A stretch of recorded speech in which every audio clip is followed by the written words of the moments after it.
আবার কবে দেখা হবে আমি জানি না, তবে একটা দাবি করে যাব, আমি সাইদি আল্লাহর এক নগণ্য গোলাম। যেদিন আপনাদের কাছে খবর হবে সাইদি পৃথিবী থেকে বিদায় হয়েছে, আমি আপনাদের কাছে শুধু দোয়া চাইব, আপনারা প্রাণ ভরে আমার জন্য দোয়া করবেন। আল্লাহ রাব্বুল আলামিন কিয়ামতে আমাকে যেন ক্ষমা করে দেন, আল্লাহ পাক তার জান্নাতের ভিতরে যেন জায়গা তৈরি করে দেন। আমি শুধু আপনাদের দোয়া চাই। আর কিয়ামতে আমি চাই যারা আমাকে ভালোবাসলেন, যারা আমাকে মহব্বত করেন, তাদের সংখ্যা আমি জানি অনেক অনেক অনেক বেশি। আমি আল্লাহকে বলবো, আল্লাহ আমাকে যারা ভালোবাসে এরা আমার মায়ের পেটের ভাইরা, এক জেলার মানুষ নয়, অথচ আমাকে ভালোবাসে শুধু দিনের জন্য। একদিন এই চেয়ারে সাইদি থাকবে না, হারিয়ে যাবে একদিন, এটাই স্বাভাবিক। মাওলানা শামসুদ্দিন থাকবে না, সাইদি থাকবে না। প্রিয় ভাই সব, আল্লাহর কসম, এই দোয়া কবুলের ভিতরে সাইদির কোন কেরামতি নাই, কোন কারিশমা নাই, আল্লাহর কসম। এখানে যে দোয়া যদি কবুল হয় তার একমাত্র কারণ কালামুল্লাহ, আল্লাহর কোরআন। আমি অযোগ্য, আমি অপদার্থ, আমি আল্লাহর এক গোলাম। সমস্ত মুজিজা এই কোরআনে। তাই লোকেরা বিশ্বাস করে এখানে দোয়া করলে আল্লাহ অনেক কথা শোনেন, না শুনলেও তার কিছু আসে যায় না। ফাআলুল লিমা ইউরিদ, যা খুশি তাই তিনি করেন। 50 বছর কোরআনের তাফসীর করেছি সারা বাংলাদেশে, সারা পৃথিবীতে।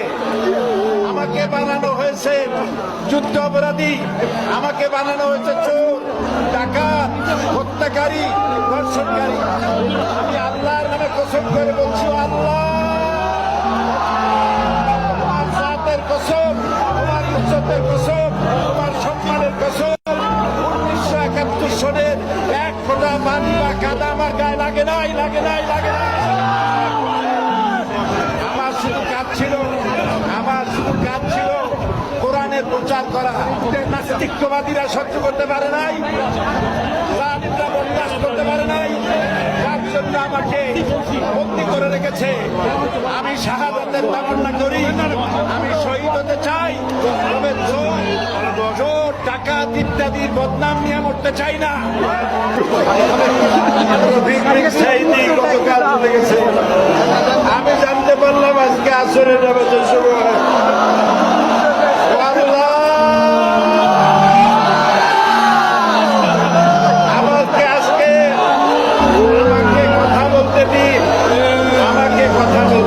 আমি জানি না আগামী দিন অথবা আগামী বছর আপনাদের সাথে এই জায়গায় দাঁড়িয়ে আমি বক্তব্য রাখতে পারবো কিনা আমার জানা নাই, আল্লাহ পাক ভালো জানেন।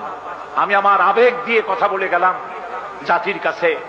আমি যেন দেখতে পাচ্ছি জাতি জাহান্নামের দিকে এগোচ্ছে, প্রতি পলে পলে, প্রতি মুহূর্তে মুহূর্তে। ও আমার জাতি, আহা!